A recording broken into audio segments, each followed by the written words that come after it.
Sets and Venn diagrams. Some word problems concern sets and members of sets.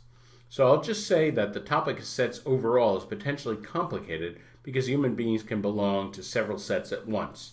Any one human being is a certain gender, they have a certain native language, a certain socioeconomic class, they have a favorite flavor of ice cream, etc., etc. There are hundreds of ways to classify human beings. It's a very complicated topic.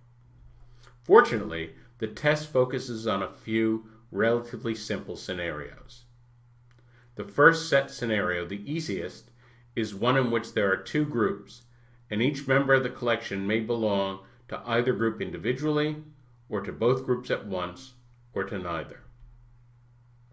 For example, at a high school, the two groups might be on the baseball team and in the band.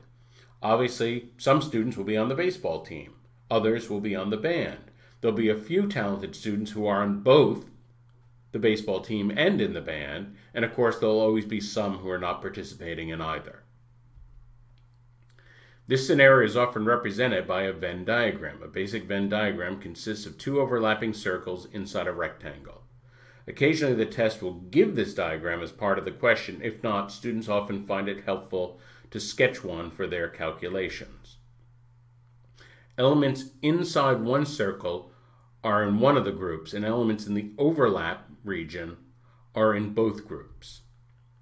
Notice that this diagram consists of four distinct regions. So the red region, A, this is inside the left circle but not inside the right circle. So these are all the people in the green circle, inside the green circle but outside of the purple circle. So they're in the green circle only, not in the purple circle.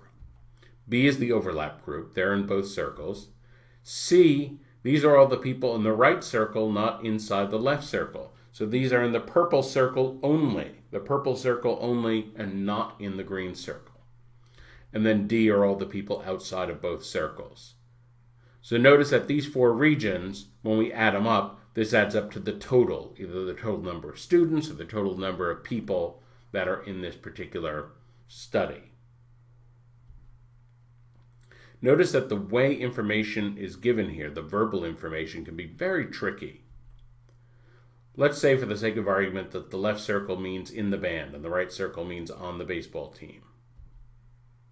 If the question says 35 students are in the band, well, that means A plus B equals 35. Because when we say 35 are in the band, we're counting all the band members. Some of the band members are in the band only. Other band members happen also to be on the baseball team, but they're all in the band. And so both of them are counted together as and included when we say 35 are in the band. But if we change the wording slightly, we say 35 students are in the band only. Well, this means that A equals 35. Now we're talking about the students that are not included in the purple circle. They're only in the green circle. And so that's region A alone. So it's very important to be extremely careful when you read the wording of these questions because subtle changes in the wording can mean profound mathematical consequences. A typical sets question of this variety almost always gives the size of the whole group, which would equal the sum of these four regions. The other information will provide some other regions, and from addition or subtraction, we can determine the rest. Here's a simple practice question. Pause the video and then we'll talk about this.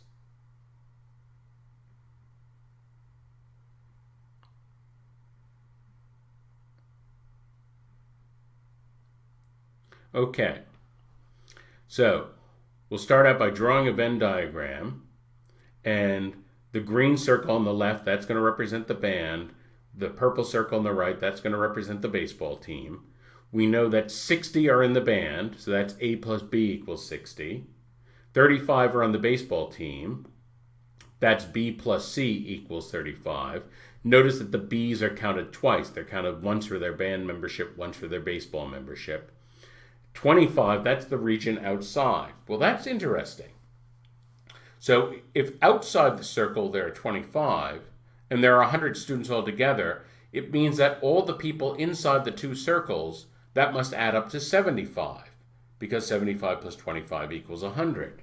And so it means that A plus B plus C has to equal 75. Well, it's interesting because B plus C by itself, we see at the top, that's 35. So we can replace B plus C with 35. And that allows us to solve for A equals 40. Now we can plug that into the first equation. A plus B equals 60. So 40 plus B equals 60, and B equals 20. And that's our answer. Notice, incidentally, if you're curious, A equals 40, B equals 20, C equals 15, D equals 25, and those together add up to 100. But our answer here is B equals 20. Here's a slightly more complicated problem. Pause the video and then we'll talk about this.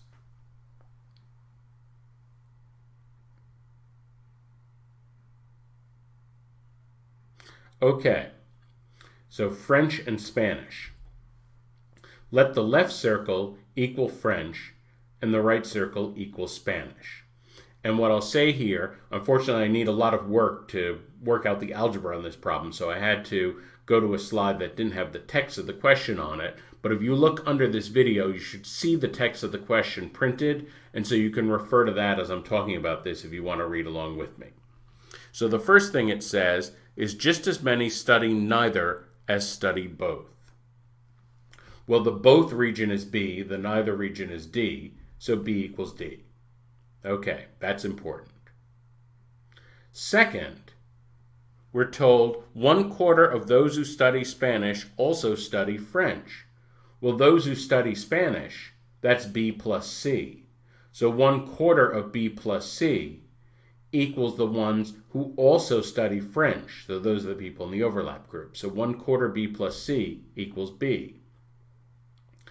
I'm just going to clear the fractions by multiplying that equation by 4. And then it turns out I can subtract B from both sides, and I get C equals 3B. And at this point, this gives me a bit of insight.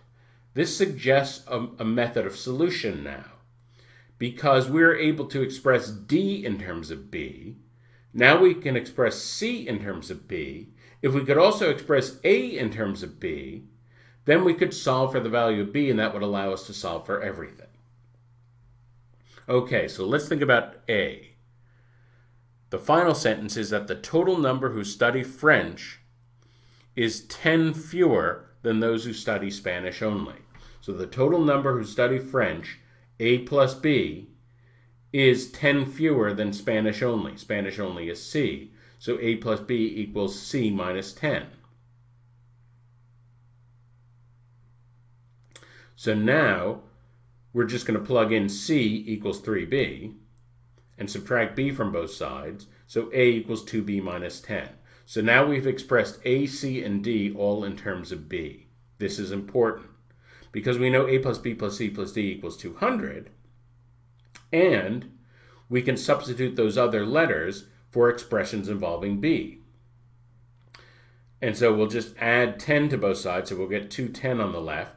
And then we get 2B plus B plus 3B plus B. That adds up to 7B. So 7B equals 210. Divide by 7. We get B equals 30. So now we have the value of B. Well, we're looking for how many students study French only. So A we're looking for.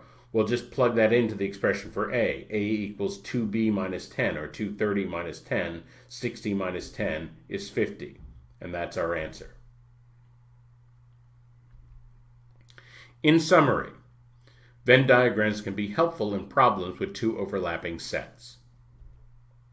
The problem may give a Venn diagram, but if it doesn't, one is often helpful for solving this kind of question. It's good to sketch it on the scrap paper. And remember to be careful interpreting wording.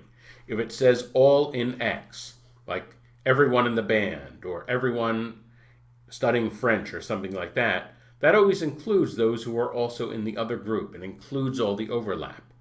But if it says all those in X only, all those studying French only, all those on the baseball team only, then that excludes the overlap group. We have to be very careful interpreting the wording.